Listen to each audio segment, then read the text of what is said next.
If you clicked on this video, you're probably just as excited as we were to visit one of the 7 wonders of the world, Machu Picchu.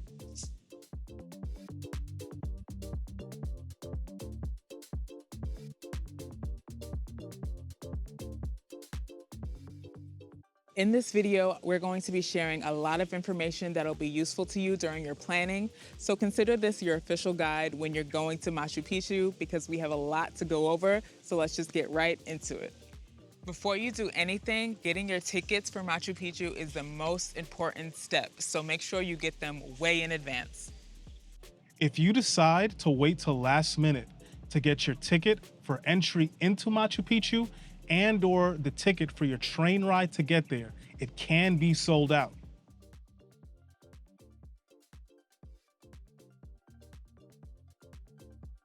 Machu Picchu is hidden deep in the mountains of Cusco, so it's quite the journey to get there. It takes several flights and bus rides, but don't worry, we're here to give you the fastest, most efficient way to this bucket list experience.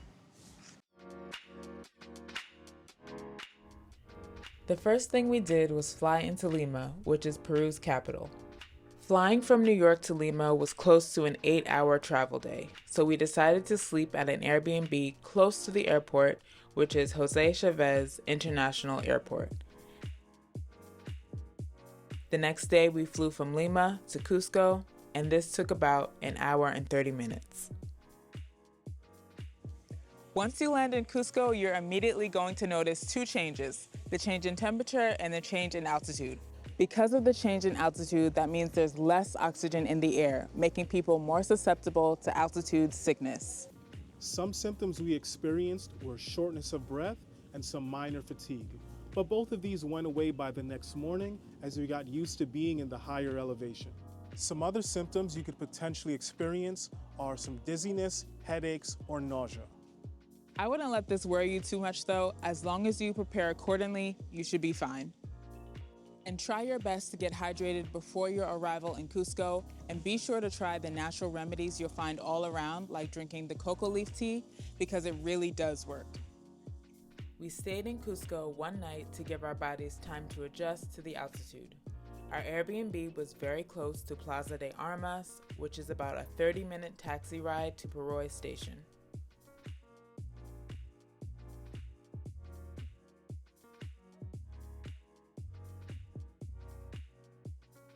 When traveling from Peru Rail station, they use bimodal service, typically to Aguas Calientes.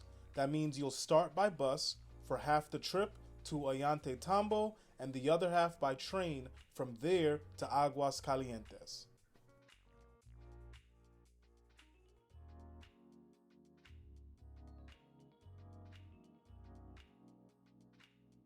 From there, we took the Peru Rail, but the Inca Rail is also an option.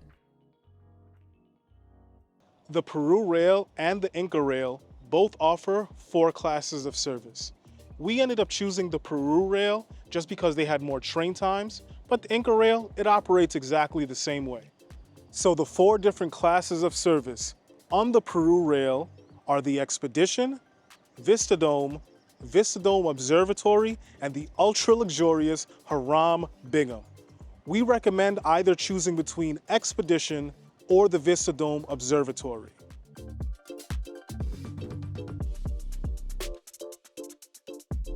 The train ride was a great experience because of all the beautiful landscapes we got to see along the way.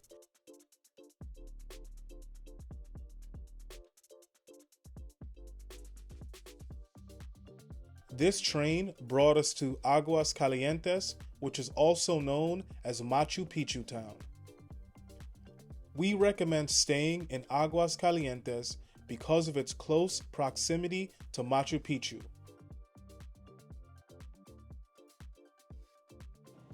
So between the Expedition and Vistadome classes of service, there isn't too big of a noticeable difference there. But as for the Vistadome Observatory, there you'll see visually it looks way more appealing, a lot more luxurious. So if you're gonna splurge, I would highly recommend going for that class of service. Now, as for your ticket prices, they're going to fluctuate a little bit, but here is what you can expect to pay. Now that you're well rested It's time to catch the bus from Aguas Calientes that takes you up to the entrance of Machu Picchu. This ride is $12 each way. We purchased our tickets that morning in the main town with the help of our tour guide. You will definitely need your passport along with cash or card for payment.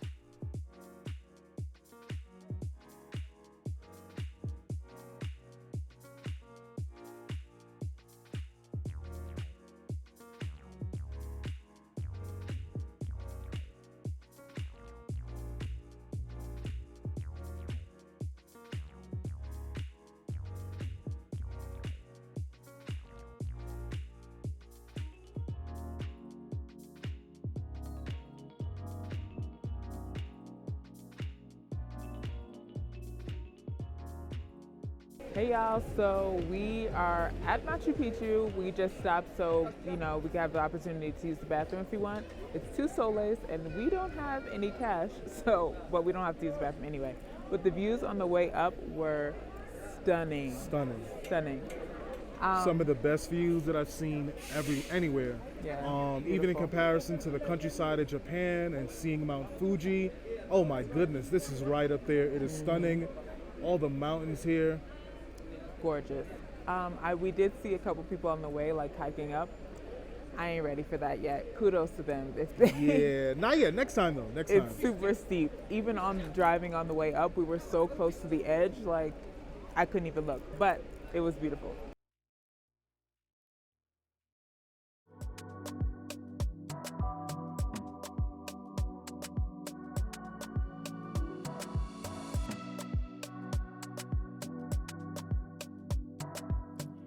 We highly recommend getting a tour guide when you visit Machu Picchu.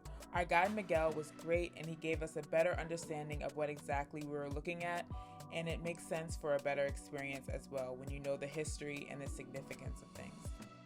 Plus, he took great pictures and videos of us as well. We will leave his information in the description if you are interested in booking him.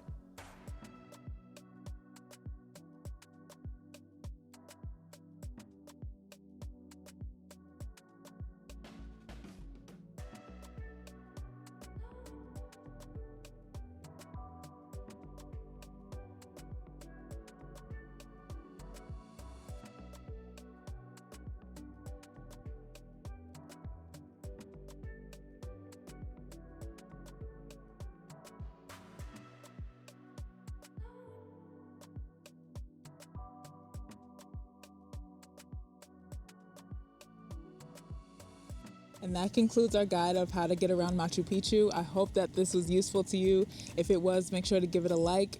And in the comments below, let us know your experience at Machu Picchu because we would love to hear all about it. See you in the next video. Bye.